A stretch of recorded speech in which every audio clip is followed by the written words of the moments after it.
Hello everyone, তোমরা কেমন আছো? নিশ্চয়ই ভালো আছো। আমি তো খুবই ভালো আছি।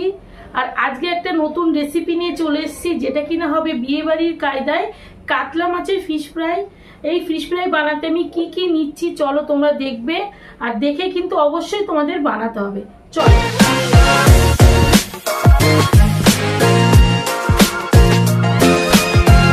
এই দেখো, কাতলা মাছের ফিশ ফ্রাই করার জন্য এইরকম সাইজের আমি কাতলা মাছ নিয়েছি।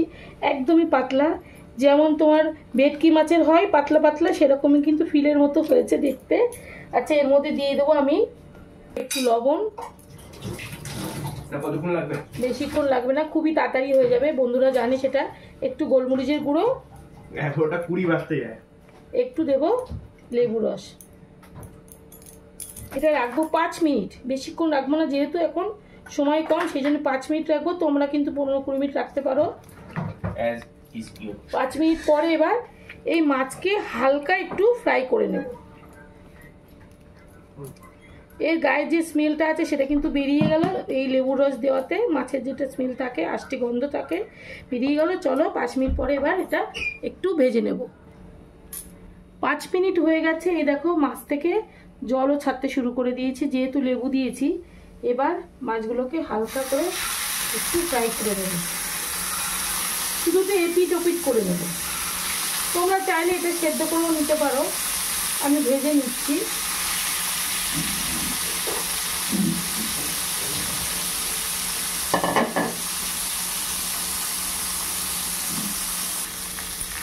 এই দেখো, মাছ কিন্তু ভাজা হয়ে গেছে। এই যে ওপরে যে স্কিনটা ছিল, স্কিনটা ছেড়ে দিয়েছে। স্কিনটা আমার দরকার হবে না, স্কিনটা একদম ছেড়ে দিয়েছে।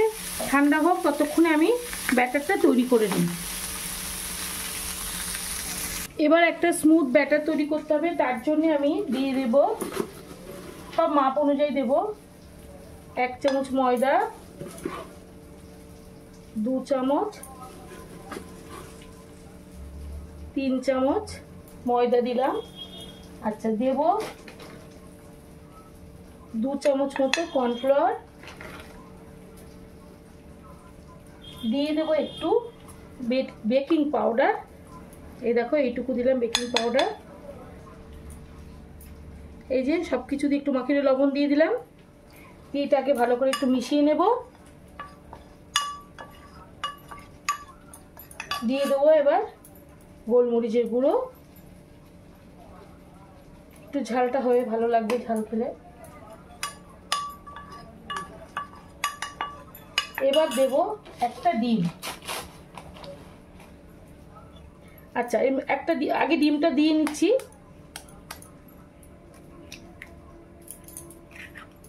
ডিমটা একটু মিশিয়ে নিই।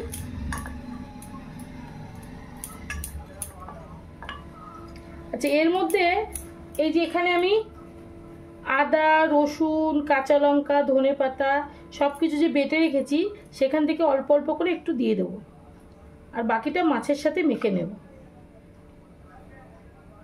একটু একটু করে দিয়ে দিচ্ছি।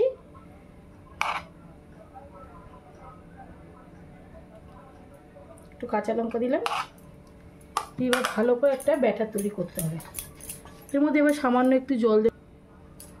জলটা কিন্তু বুঝে বুঝে দিতে হবে, পাতলাও হবে না, খুব একটা ভারী হবে না।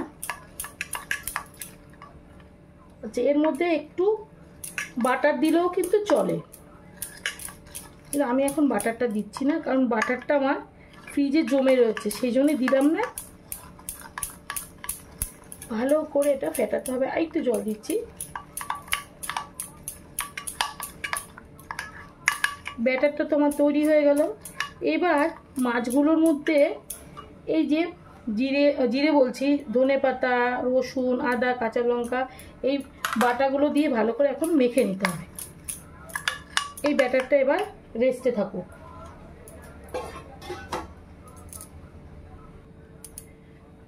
এই যে মাছগুলোকে নিয়ে এসেছি, এবার সব কিছু দিয়ে মেখে নেব।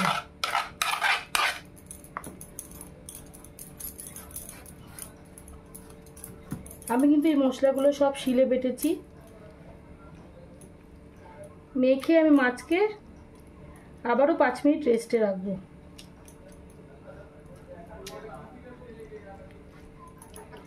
আস্তে আস্তে করে মাখতে হবে যাতে মাছের মধ্যে সমস্ত জুসটা ঢুকে যায়। আমি এই কারণেই ভেজে নিলাম, ভাজার কারণে তোমার এই মাছের গায়ে যে স্কিনটা আছে এটা কিন্তু একদম ছেড়ে গেল। আর সেদ্ধ করলে ওপর থেকে ছাড়িয়ে নেওয়া যেত, এটা অপশনাল, তোমরা যেটা ভালো বুঝবে সেটাই করবে। আমি তো এইভাবেই করলাম। চলো 5 মিনিট পরে আমি আবার আসছি। 5 মিনিট হয়ে গেছে। এবার এই মাছগুলোকে একটা একটা করে এই ব্যাটারের ভিতর কোট করতে হবে। আমি আগে একটা একটা করে সব বসিয়ে দিচ্ছি যাতে আমার ভাজতে সুবিধা হয়।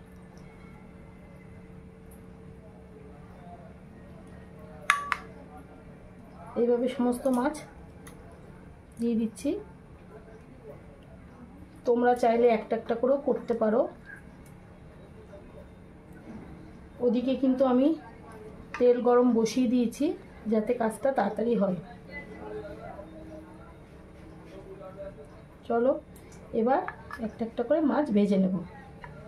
দেখো কত সুন্দর হয়েছে, ডিপ করে নিলাম, ভাজতে একদমই সুবিধা হবে।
ধনেপাতা দেওয়ার জন্য কালারটা দেখো কি সুন্দর সবুজ হয়েছে।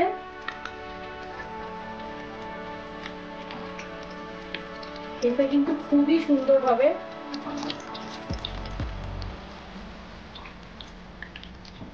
বন্ধুরা এই দেখো বিয়ে বাড়ির কায়দায় কাতলা ফিশ ফ্রাই রেডি একদম। দেখো দেখে কি মনে হচ্ছে বিয়ে বাড়ির মতো হয়েছে? ধনেপাতা দিয়েছি বলে কি সুন্দর একটা গ্রিনিশ ভাব এসছে, দেখেছো কত সুন্দর দেখতে হয়েছে।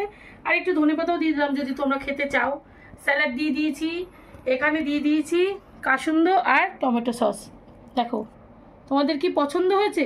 আমার এই রেসিপিটা যদি তোমাদের ভালো লাগে তাহলে একটা লাইক শেয়ার কমেন্ট, আর এই পেজটাতে যারা নতুন আছো, আমারও ভুল হয়ে গেছে, যারা নতুন আছো তারা সাবস্ক্রাইব করে দিও আর কমেন্ট করে জানিও কেমন হয়েছে আমার এই ভিডিওটা। Good night, tata.